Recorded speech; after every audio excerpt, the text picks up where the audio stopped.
Calvinism అసలీ బోధ ఏంటి? ప్రస్తుత సంఘాలని ఇది ఎలా పాడు చేస్తోందని ఆ వివరాల్లోకి ఇప్పుడు వెళ్దాం. ఒకసారి ఆలోచించండి. రక్షణ అనేది ఎప్పటికీ కోల్పోలేని ఒక గ్యారంటీ అయితే, అంటే ఒక్కసారి దాన్ని పొందాక ఇక జీవితంలో ఏం జరిగినా అది పోదంటే వినడానికి భలే ఉంది కదూ.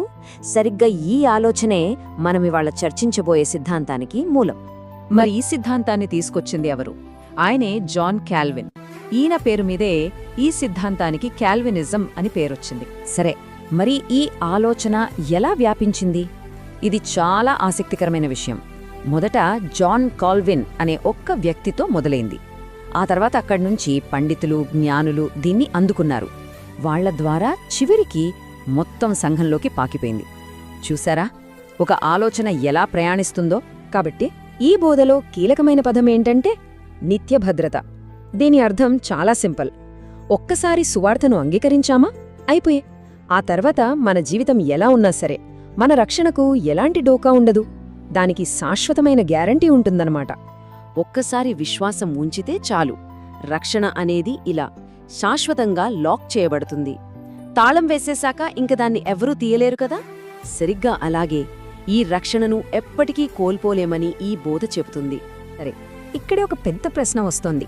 మరి రక్షణ పొందిన విశ్వాసి పాపం చేస్తే ఏమవుతుంది? రక్షణ పోదు అంటున్నారు కదా, మరి పాపానికి విలువే లేదా? ఈ బోధ దీనికేం సమాధానం చెప్తుందో చూద్దాం. ఇక్కడే వాళ్ళొక తేడా చూపిస్తారు.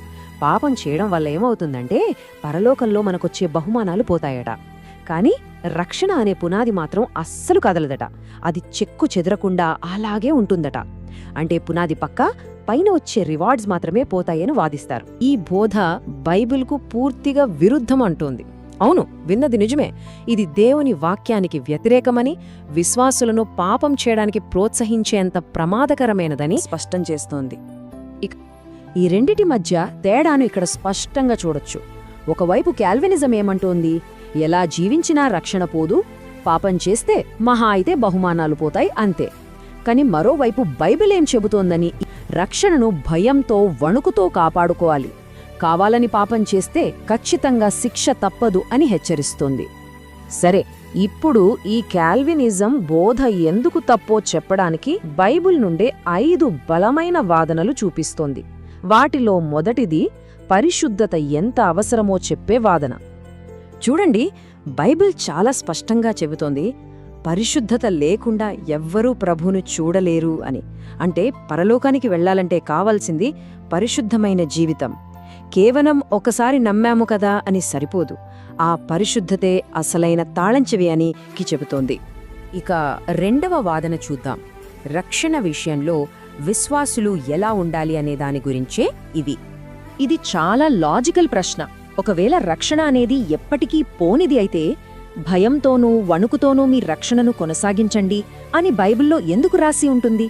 అసలు ప్రమాదమే లేనప్పుడు భయం, వణుకు ఎందుకు? ఈ హెచ్చరికకు అర్థమేముంటుంది?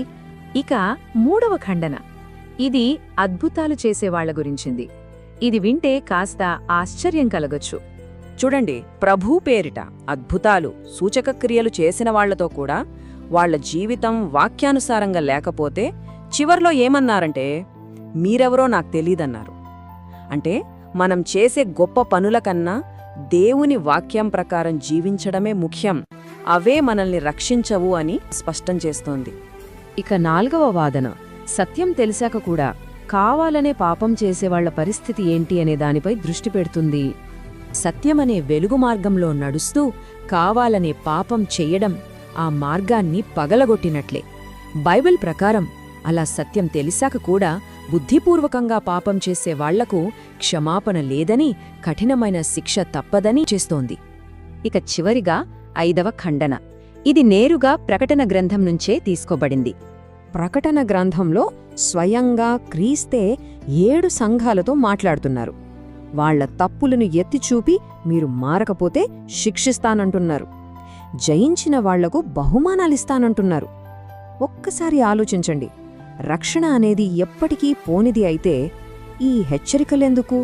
ఈ బహుమానాల వాగ్దానాలెందుకు? కాబట్టి ఈ 5 వాదనలను బట్టి పేదేంటంటే, రక్షణ అనేది ఒక వన్ టైం ఈవెంట్ కాదు. అది ఒకేసారి అయిపోయేది కాదు. అది ఒక పవిత్రమైన ప్రయాణం. దాన్ని భయభక్తులతో జాగ్రత్తగా కొనసాగించాలి. ఇదే నేటి సంఘాల్లో పొంచి ఉన్న ఒక పెద్ద ప్రమాదం. ఈ బోధలు మన చుట్టూ ఉన్నాయని, మన మధ్యలోనే ఉన్నాయని దాన్ని కాపాడండి. ఇలాంటి బోధల విషయంలో జాగ్రత్తగా ఉండండి. మీ తోటి విశ్వాసులను కూడా హెచ్చరించండి.